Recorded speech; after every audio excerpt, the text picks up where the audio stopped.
Dobar dan, dragi youtuberi, ja sam Nikša sa YouTube-a, dobrodošli u još jedan tutorial. U današnjem tutorialu ću da vam pokažem i da vas naučim kako da skinete najnovije drajvere za vašu grafičku karticu. Po meni to je veoma bitno da vaša grafička kartica bude uvek updateovana na vreme, zato što će pružati bolje performanse, zato što će raditi bolje i brže i tako dalje i tako dalje. Prvo što treba da uradite jeste da odete naravno na Google i da kucate NVIDIA drivers. Kad vam to otvori, idete na ovaj prvi sajt.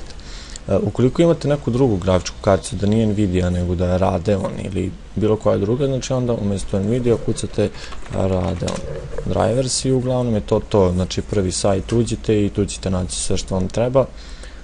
Svaki sajt ima iste opcije kad uđete u njega, tako da sad kad naučite za NVIDIA bit će lako koju god grafičku karticu vi koristili. Prvo imate da birate kod NVIDIA koji je produkt, znači da li je GeForce, da li je Quadro, imate tu Enforce i tako dalje, znači izaberete one koji vi koristite, koji vi imate. U produkt series birate koja vam je serija grafičkih kartica. Meni u ovom slučaju je GeForce 200, a notebooks to važi samo za notebookove, znači to nemojte ukoliko ne koristite notebook. Kliknete na vašu seriju koju koristite, koju imate i u produkt stavite naziv vaše grafičke kartice, da li to bilo koja od ovih ovde. Ja koristim GeForce GTS 250. Sad, jako bitna stvar, kod operativnog sistema, tu morate da izaberete tačno onaj operativni sistem koji vi koristite. Imate sedmicu, osmicu, Vistu, XP, imate Mac, Linux i tako dalje. Imate sa 32 i 64 bita. Znači, jako je bitno da znate koju koristite. Sad, ako niste sigurni, sad što treba da uradite jeste da uđete u My Computer, u System Properties i ovdje gdje piše System Type, tu vam piše koji je vaš operativni sistem. Znači, operativni sistem 64 bita. To kad pogledate, znači piće ili 32 ili 64, nije ni bitno. Sad ima, ako piše kojim slučajem 86, to je 32. Eto, čisto da ne bude zabune. Kada smo to saznali, vratimo se nazad i izaberemo, znači, odavde koji operativni sistem koristimo. Ja, kao što ste vidjeli, koristim Windows 7 64 bita i jezik ostavite engleski, kliknite Search, on će naći najnoviji driver koji postoji za vašu grafičku karticu, kliknite samo Download, Agree and Download i on počinje da vam skida. Sad ja neću skidati zato što već imam i nije potrebno, tako da idem na Cancel, imam već instalirano i skinuto. Kada skinete, ja sad ću vam pokazati kako to izgleda. To izgleda otprilike, ja sam to sačuvao za svaki slučaj, uvek sačuvam driver. Evo ovako, znači isto tako jedna mala zelena ikonica, pisat će vam koja je verzija, kliknete 2 puta, idete yes i samo kliknete OK.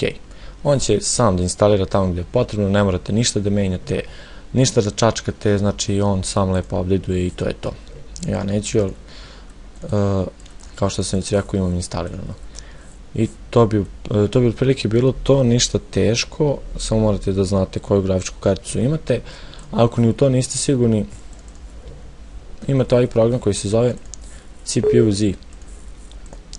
Stavit ću link u deskripciji dole da skinete program. Kad skinete, imate sve u kompjuteru, znači procesor, matičnu memoriju i grafičku. Kad uđete u grafičku, evo ovdje piše NVIDIA GeForce GTS 250. Jako lako i jako dobar program ukoliko niste sigurni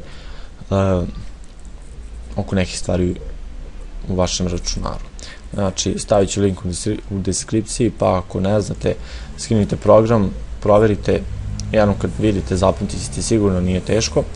Sad još jedna stvar što ste da vam kažem, kad instalirate driver, za grafičku uvijek ćete imati ovu zelenu ikonicu. Da li će stojati ovde ili kad kliknete na ovu strelicu na gore u ovom delu, nije ni bitno, sve u svemu kad kliknete desni klik na nju, vi štiklirajte ova dva prva.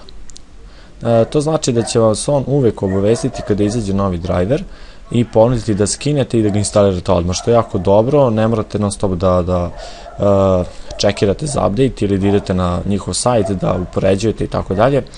Znači, to je sve što treba da uradite, a ako baš ne želite, onda eto, bar na svaka 2 do 3 meseca kliknite ovde check for updates. Kad kliknete, on će tu malo da vam čekira, sačekajte par sekundi i ako ima nešto, on će vam izbaciti i ponuditi da skinete i instalirate. Ako nema ništa, pisat će no updates are available. Znači, close, ok, i to je to. Za naredni klip sam teo da vam objasnim kako da updateujete BIOS. To je manje više važno, ali ja kažem, meni je sve to bitno, koliko toliko pomaže i trebalo bi da se vode računa o tome ukoliko želite da vam kompjuter traje što duže. Jel tako? Tako je. Eto, to bi bilo to. Ja sam Nikša sa YouTube-a, vi ste gledali još jedan tutorial, vidimo se u nekog narednih snimka i to je to, nadam se da ste naučili. Pozdrav!